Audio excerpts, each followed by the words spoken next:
Okay, so next in our series of World Championship interviews, I'm joined by Yilis Groskamp. Yilis won your World Championship, or your first World Championship, in Netherlands in 2012. Yes. And then another World Championship last year in your second home of Bangkok in Nitro touring car. So as we're talking to people, I've sort of always started with about the first question being, what was your feeling of winning the World Championship? And I'm actually going to ask you, what was your feeling in Bangkok? Because I think that one possibly was more special, wasn't it? I think they're both really special. Of course, the first one is really special, but because it took me so long again to take a second title, and also is in a different class, it was also really emotional time. Yes. And let's be honest as well, you're not getting any younger as well, so did you sort of think you still had a chance of winning a World Championship as you went into Bangkok? Yes, yeah, because I know it's nitro and it's an hour final, and in our final everything can happen. Yeah. And you not always have to be the fastest guy on track. And I think that day everything was perfect for me. My engine was good and I was relaxed, and it just fell like this for me. And because many years I was close to that title, and now I got it, so it's really nice. And let's get back to that first World Championship in Hemstede, which was your home track, the track you first started racing on, really, all those years ago, in front of a home crowd there as well. It was a very mixed race, let's be honest. It was up and down with weather as well, with tyre issues, and in terms of the rules for the tyres and things like that. It must have been very difficult for you to stay fully focused on that race, a race that you kind of went into going, that was probably your best. You knew that was going to be your best chance to win. No, because I must say in Burgdorf, that was 2010. I had a really good chance to win, because my car there was the best. My car was really fast, and till round 5 I was tied with points with Mark. And then in round 6, I got a problem with the radio, so I couldn't start that round, because I think I could have won that round and TQ the race, and then it would have been also maybe a title for me. But anyway, but in 2012 I didn't feel I was the fastest, because in practice already Ronald showed really good speed, and also Hara was fast, and but yeah, I kind of get through the rounds, and I get third on the grid. And in the final, I knew, like, okay, we have one set of tire for 3 mains, so you have to be careful with the tire. You have to have a strategy, and I think also that day it worked out for me. It was maybe a bit of luck that Hara was on TQ and not Ronald, because Ronald was really fast, but he had to pass now Hara. Yeah. So that was a bit of my luck, and of course the finish was something perfectly timed. Yes. Yeah. Let's go right back to the very beginning. We talked about you starting racing back at that track all those years ago. What was the point where you became a professional racing driver? Actually, this became your job. No, I started in 1993.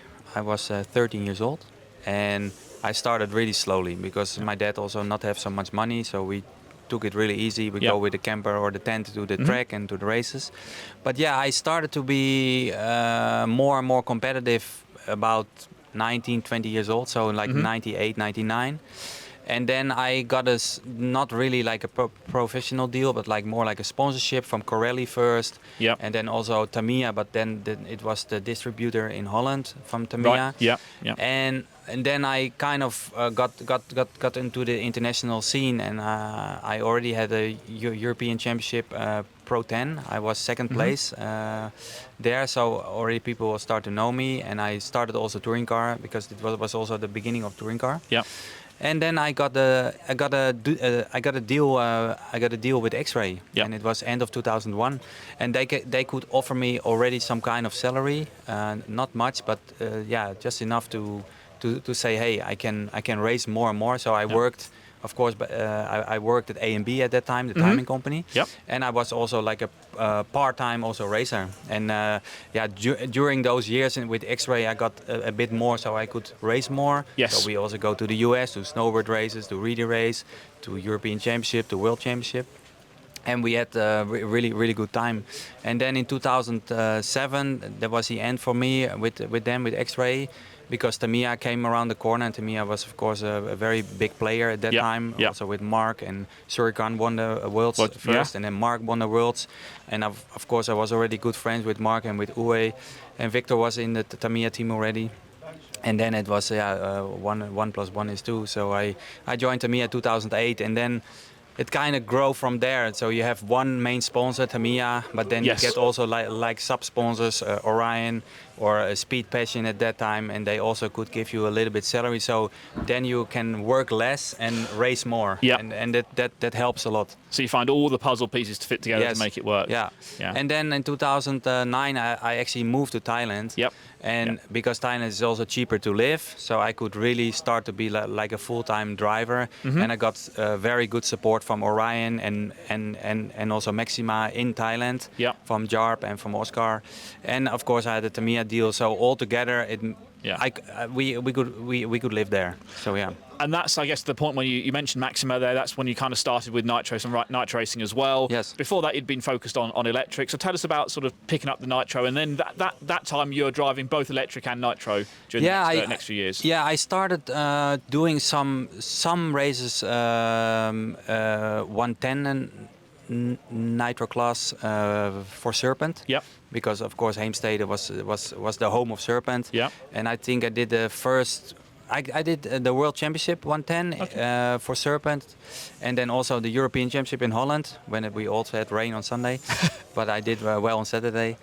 And and then I also had some deal with Kyosho and Serio at that time in 2007 till 2009.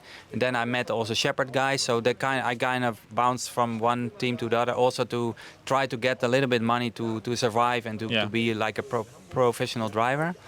And then and of course, when I moved to Thailand, I get a deal with Maxima, and they could support me greatly with not only fuel but also the engines.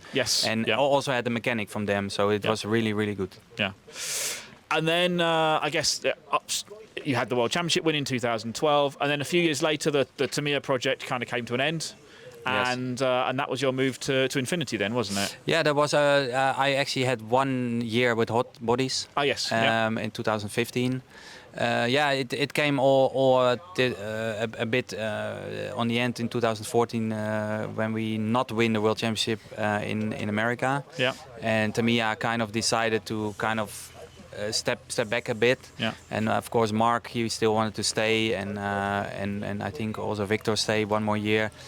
Or he went to Serpent. I'm not sure. But then I got a better deal actually also with hot bodies. They're pushing a lot the market, and of course I was the world champion in 2012. So I had I could make a good deal with them. So and I was in Thailand, and they also had a nitro car. So also this made. But then they kind of had trouble in that year already. So and then Kenji called me, and then Kenji say, hey, I heard they have some trouble, hot bodies, what you gonna do, what you wanna do.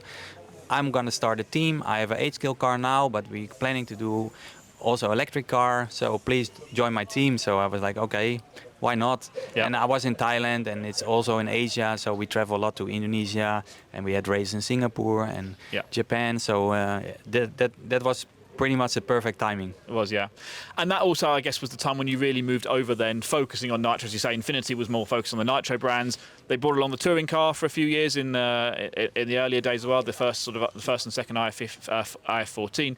But your focus was more on the nitro side, especially on, I guess, 1/10 nitro. Yes, it was because there was more, because also the brand was just more like interested in the nitro, and but of course slowly we also got more and more into the electric. But I think it was for me a perfect deal to have one sponsor, to have both electric and nitro car. And if we come then kind of up to date, now you've got the new IF14 Speciale chassis out, just coming out this weekend as we're recording this one. So what's it been like over the last year or so with Bruno and Francesco joining the team? Obviously, you're on a high from your World Championship win as well, which must help with your emotions too. But how do you see kind of the package altogether at the moment, and now the future going forward for you, and hopefully same with Infinity, of course? Yeah, I mean what you said. I am not the youngest guy anymore, and I was a little bit out of electric driving a few years, and when I came back, I kind of feel like a lot have changed. Yeah. Especially the tire has so much traction. The tracks are super high speed, so it's the mind is have to be different. So I practice a lot, I work a lot, I drive at home a lot, just to get the feeling back for touring car racing, because it's really on the limit, and every detail is really important. But yeah, having Bruno in the team is of course great, and he's super fast driver. So sometimes it's not so nice because you're like, whoa, why he can be so fast? Yep.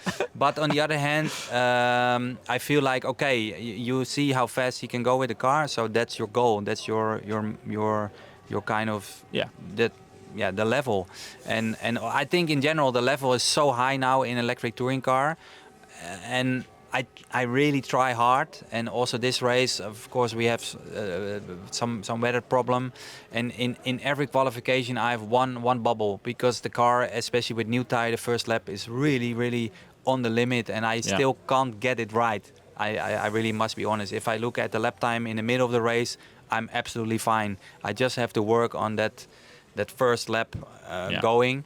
But yeah, I'm still pretty happy because I'm not so far off, and I'm trying to catch, because Apeldoorn was actually worse for me. I was also in the B main, but even the pace there I had was not as good as I have here. So I'm more close, and I also feel like if I do more and more races again, and I prepare better my stuff, I can be more close again to these guys. But to win an electric race is gonna be really difficult. Yes. But it's also nice to have the new car. I can help with testing. I can help